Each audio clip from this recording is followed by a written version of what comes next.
Buenas noches, República Dominicana. Buenas noches y bienvenidos de nuevo a una actividad más de la Federación Dominicana de Medicina del Deporte. Muchas gracias por estar con nosotros nueva vez en otro gran evento. Para hoy le tenemos un conversatorio con 3 expertos sobre 3 temas que no se han tratado todavía en todo este año. Vamos a tratar el tema de urgencias en el deporte con el doctor Elías Pérez González, primer vicepresidente de la Federación de Medicina del Deporte y especialista en medicina del deporte de República Dominicana. Luego tendremos una conferencia magistral del colombiano Mauricio Prada. Mauricio es un profesional de alto nivel, licenciado en educación física, con maestría en actividad física y salud y biomecánica. Es de Colombia y es un verdadero honor tener a Mauricio con nosotros durante la noche de hoy. Y por último tendremos una conferencia corta como la de Elías Pérez con el experto cubano Abel Caballero. Abel es un licenciado en terapia física, además licenciado en enfermería y experto en fisioterapia deportiva. Es decir, 3 expertos, 3 temas importantes de 3 países diferentes: República Dominicana, Colombia y Cuba. Países con una gran tradición, tanto en el área de la educación física como en el área del deporte. Muchas gracias por seguir compartiendo con nosotros y haciendo camino al andar. La educación física y el deporte de República Dominicana han recibido durante todo este año más de 10 seminarios virtuales de la Federación de Medicina del Deporte y nos sentimos orgullosos de que ustedes nos apoyen. No nos cansaremos de decirle muchísimas gracias por estar siempre atentos y por inscribirse y por querer participar. Así que, sin más, los dejo con el doctor Elías Pérez González, que es también un educador y docente universitario. Adelante, Elías Pérez González. Sí, buenas noches. Gracias por la invitación y la oportunidad que se me brinda de estar compartiendo con todos los cibernautas que nos acompañan en el día de hoy.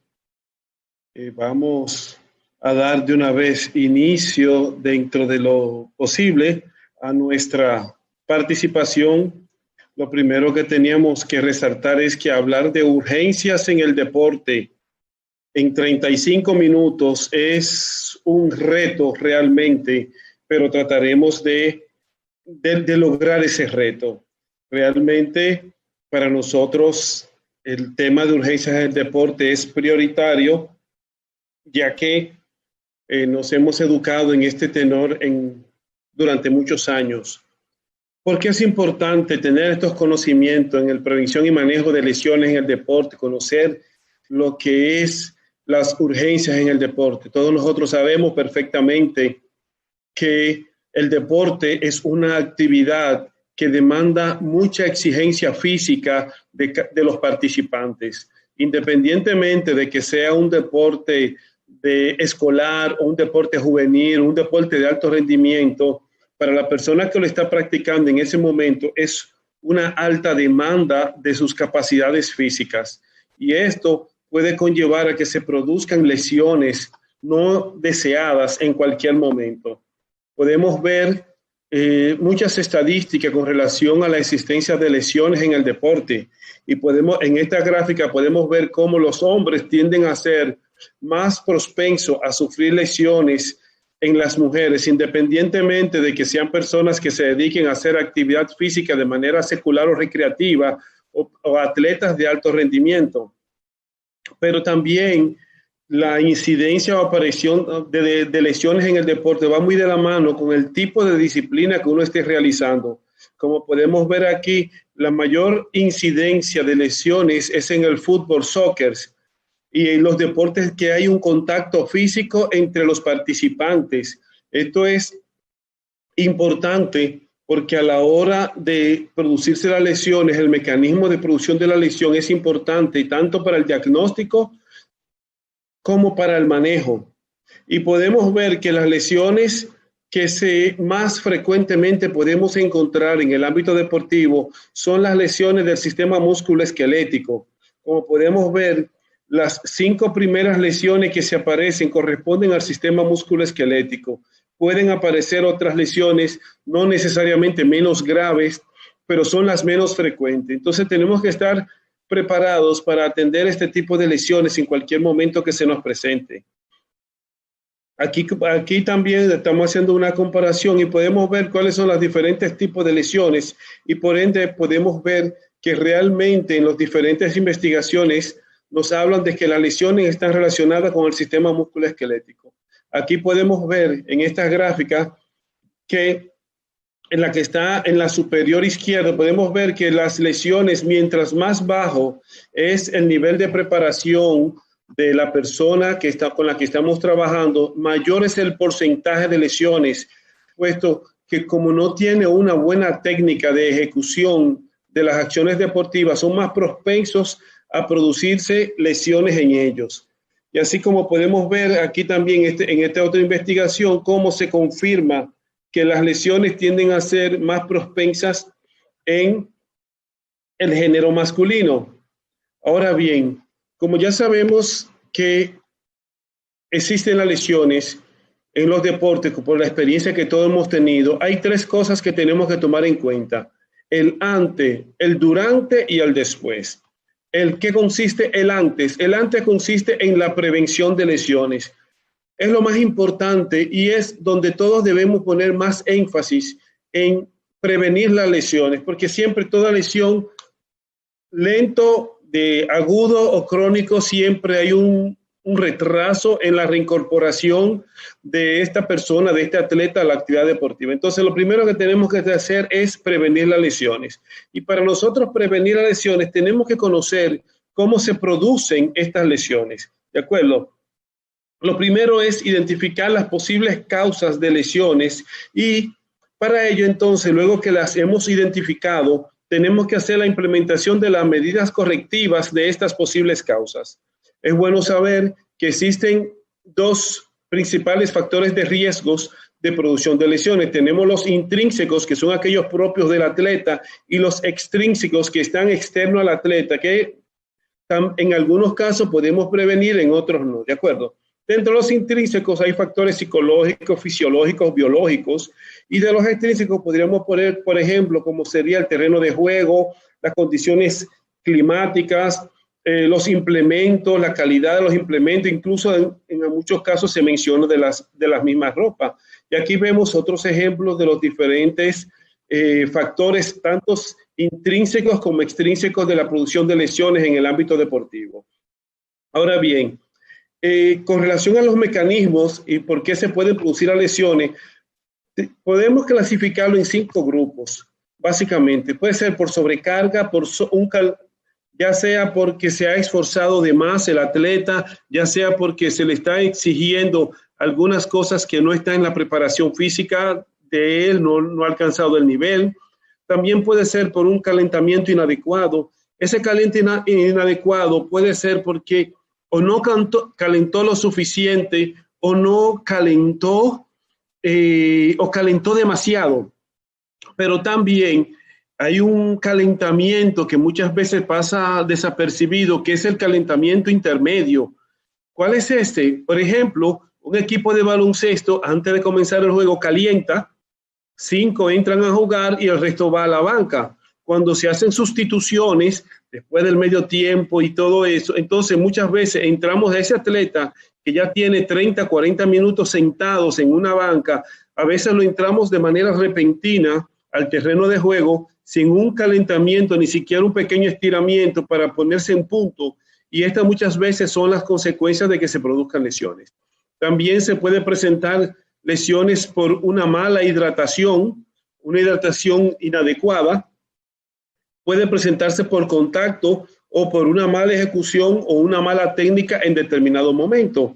Con relación, por ejemplo, lo que es el caso del sobreesfuerzo, ya hablamos de la sobrecarga, más allá de lo que realmente puedes hacer, un sobreentrenamiento agudo, sostenido, también se puede ser un sobreesfuerzo. En el caso del maratón, que la persona cuando va a llegar al final de la carrera trata de exigirse más para mejorar su tiempo, para alcanzar al que va adelante o para que no lo alcancen. Entonces ya un cuerpo fatigado no responde igual a esas exigencias y se pueden producir lesiones.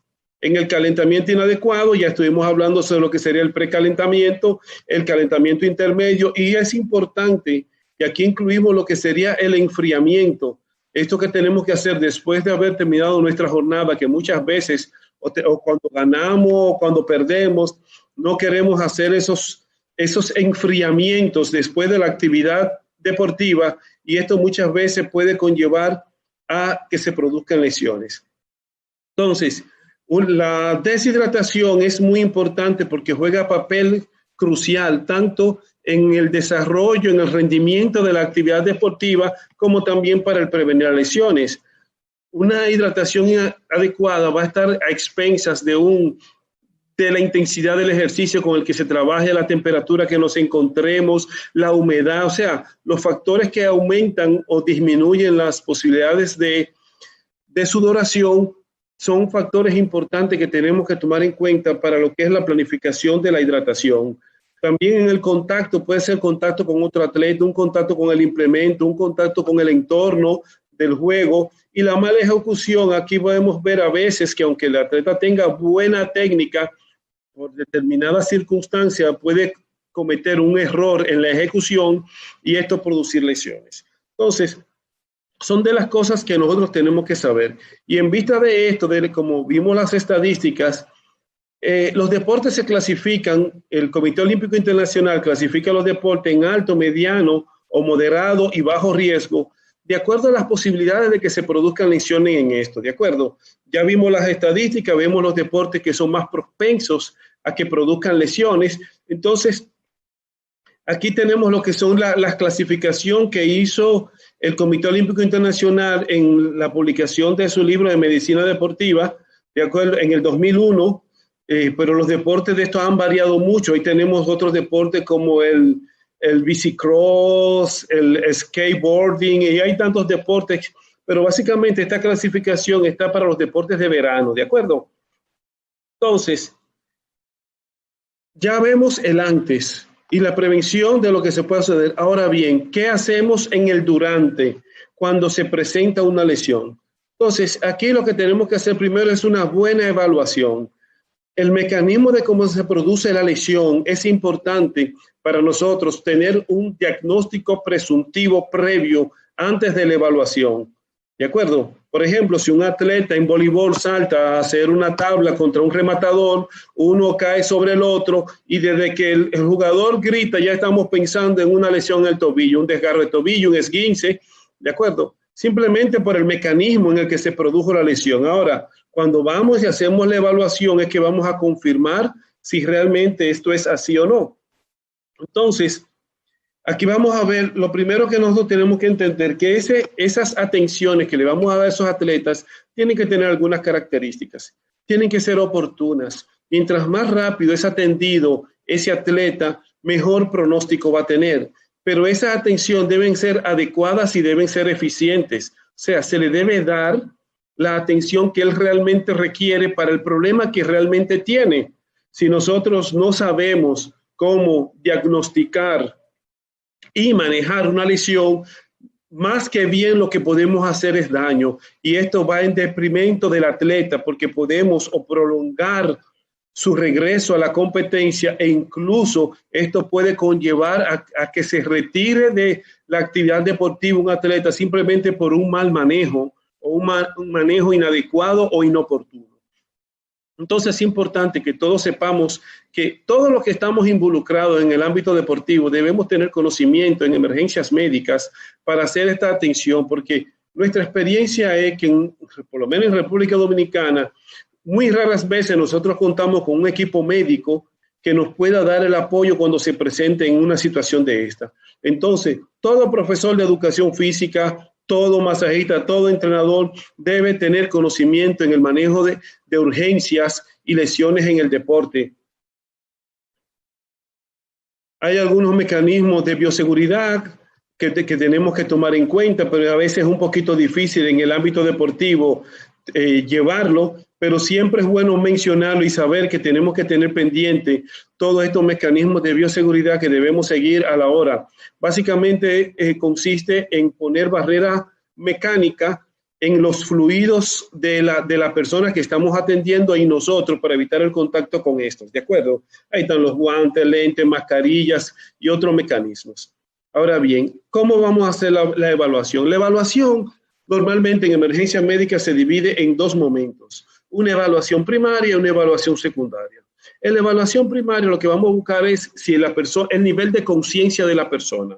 Muchas veces esto es algo implícito. Si hay una persona que está lesionada y está gritando, está hablando, ya sabemos que está consciente y automáticamente ya está hecha la evaluación primaria y pasamos a la evaluación secundaria, que sería donde vamos a ver las heridas, las hemorragias, la fractura y cualquier otro problema, ¿de acuerdo? Ahora, si no es tan obvio que la persona esté consciente, entonces tenemos que estar seguros que la persona está consciente o inconsciente.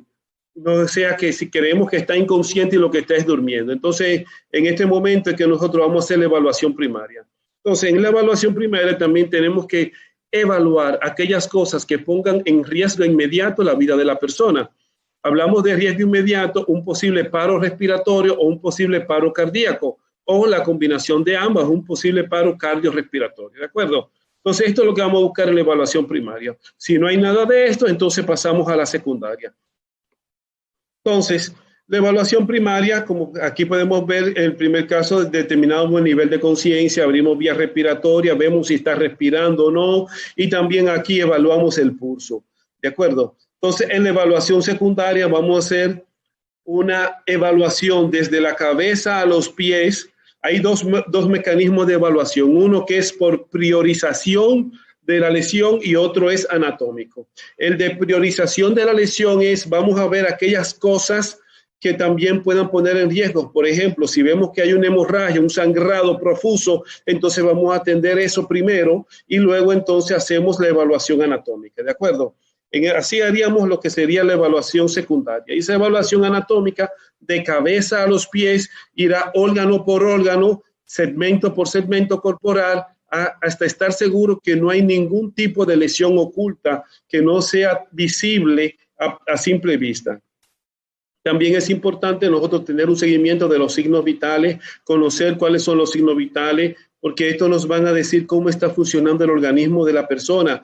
Pero para ello debemos conocer cómo tomar esos signos vitales y conocer sus valores normales y cuál es el significado de la alteración de estos valores normales. Tenemos que ver la frecuencia, tenemos que ver la profundidad, tenemos que ver el llenado en el caso del pulso, de acuerdo a la profundidad de la respiración, el ritmo de estos signos vitales, tanto del pulso como de la respiración, la temperatura, si está hipotérmico, si está hipertérmico, el color de la piel, si está pálido, si está rojizo. Todos estos son signos que nos pueden ayudar a nosotros a poder entender lo que está sucediendo con la persona que estamos haciendo.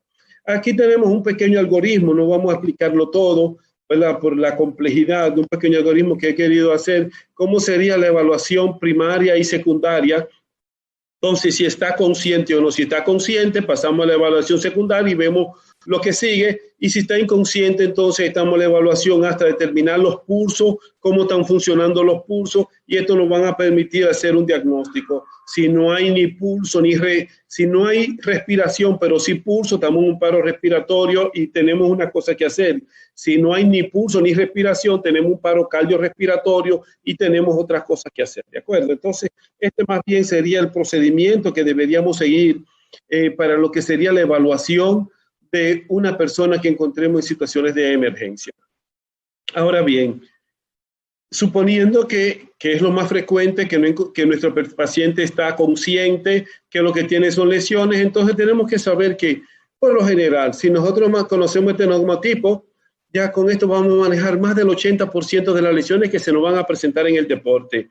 el RHCE, ¿de acuerdo? R quiere decir reposo. La persona tiene que dejar de movilizarse. Si está corriendo, si está activo, tenemos que ponerlo en reposo para poder diagnosticar, evaluar y atender dentro de lo que son las posibilidades. Más del 80% de las lesiones que nosotros vamos a encontrar en el deporte podemos resolverla con aplicación de hielo.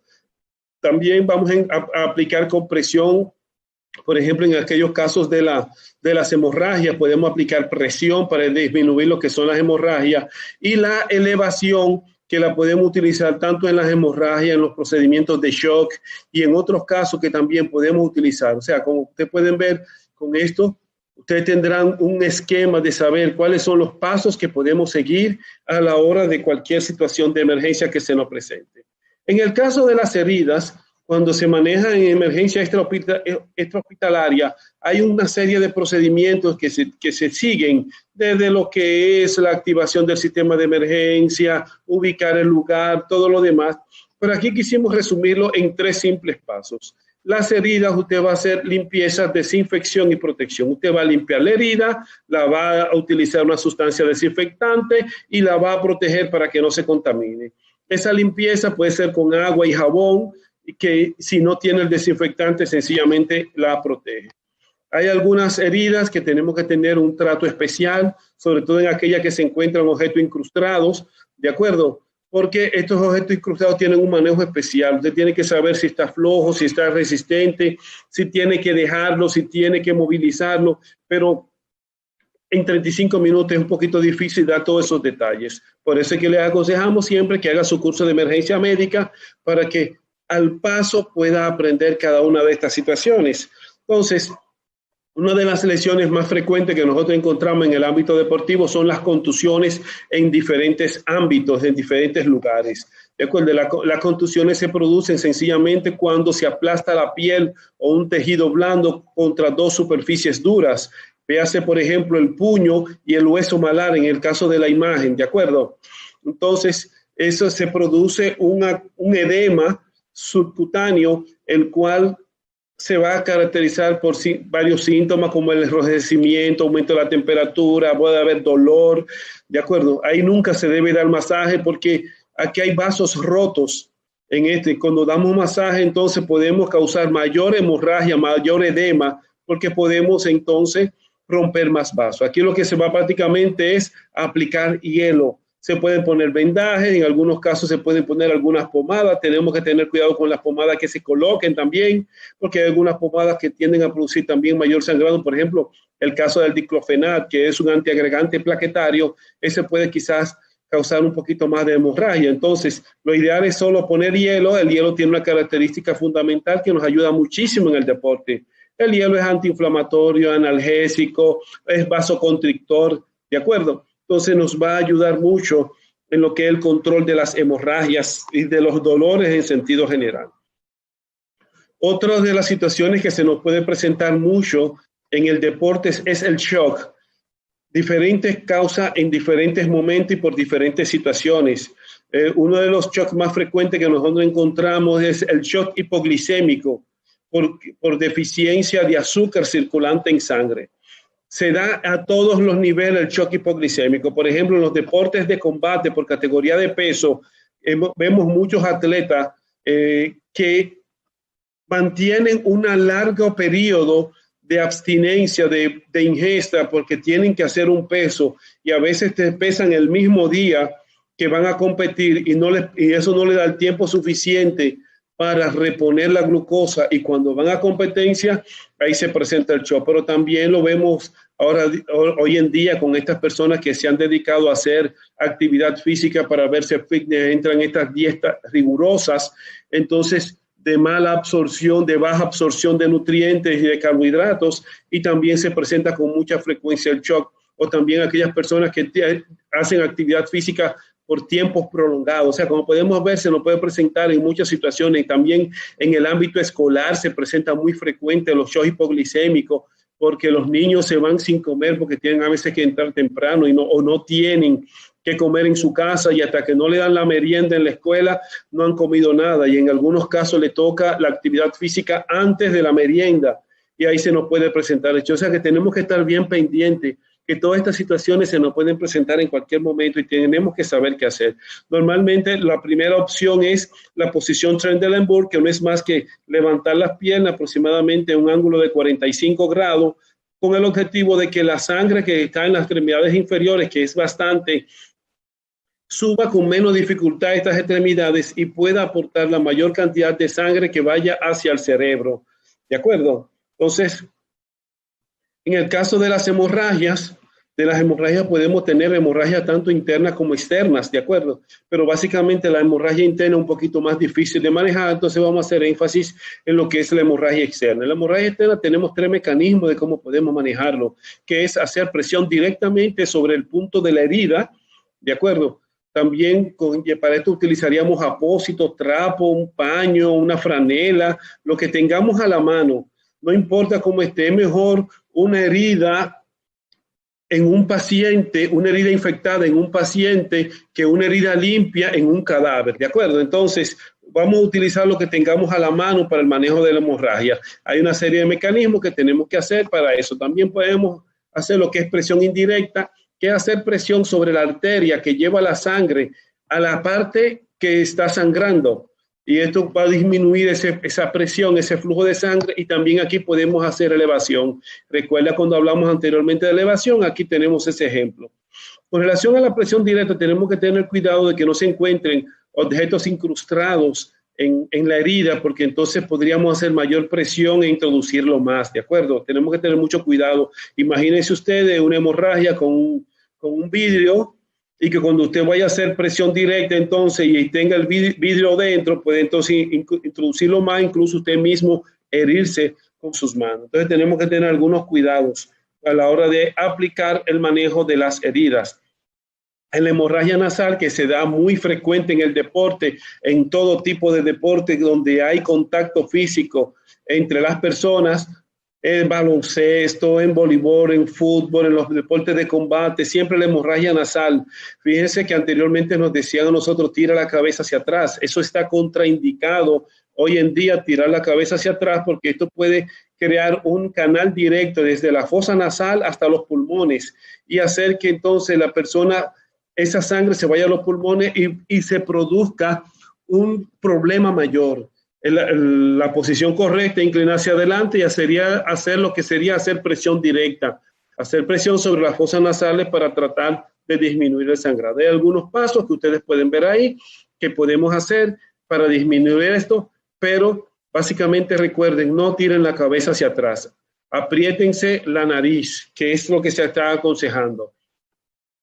En las lesiones musculoesqueléticas, esta la dividimos en 2 partes. Tenemos las lesiones de las partes blandas y las lesiones de la parte ósea o parte dura. En las lesiones de la parte blanda, básicamente tenemos 2 principales lesiones, que son los desgarros y los esguinces. ¿De acuerdo?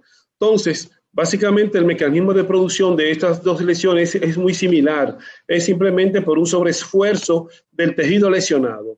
El esguince lo ponemos a nivel de las articulaciones y los desgarros a nivel muscular.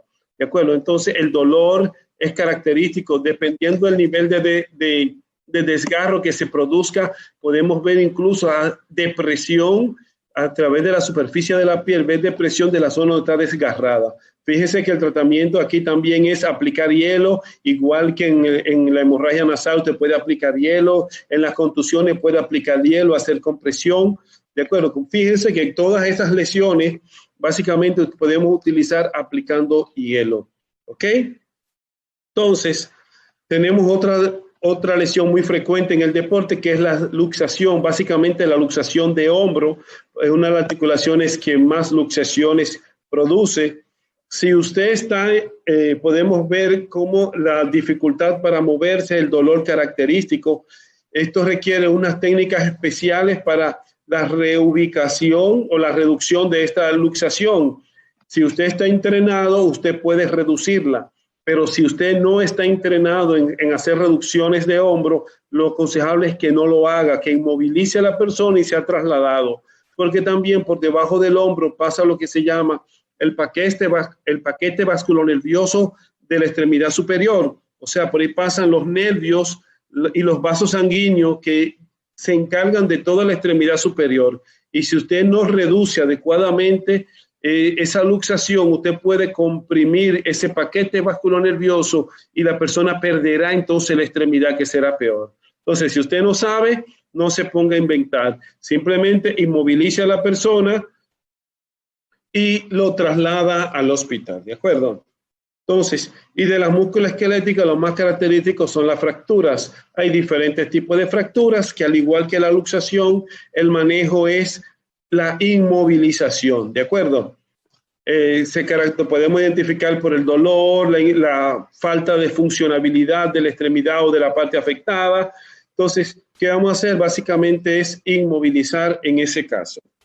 Entonces, aquí tenemos algunos ejemplos de cómo podemos nosotros inmovilizar una extremidad, un brazo.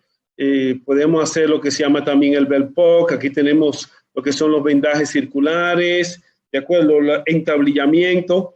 Aquí tenemos vendajes circulares, la manota, dependiendo del área que sea o que estemos lesionada, hay un vendaje específico para eso. Ya en la parte final les daremos algunos tipos de... tenemos ya un conferencista que nos va a hablar de vendaje, aunque no específicamente será este tipo de vendaje de urgencias que va a hablar, pero ya sabremos que tenemos las posibilidades de hacer estos vendajes. Ahora bien, también se nos pueden presentar otras emergencias ambientales, que son, por ejemplo, cuando estemos haciendo deportes en ambiente frío, como es el caso de la hipotermia, pero también tenemos emergencias ambientales en ambiente caluroso, como es lo más usual que nosotros nos podemos encontrar. ¿Qué sucede cuando estamos haciendo actividad física en ambiente caluroso? Aumenta la sudoración nos va a llevar entonces a nosotros a una pérdida de líquido. Esta pérdida de líquido entonces lleva a una deshidratación, y esa deshidratación entonces comienza a causar los efectos en cadena que se pueden producir en un individuo, desde comenzar con simples calambres, contracturas, agotamiento por calor, golpe de calor, insolación, ¿de acuerdo? Si no se corrige la deshidratación, se va a ir desencadenando una serie de sucesos que pueden conllevar incluso hasta la muerte.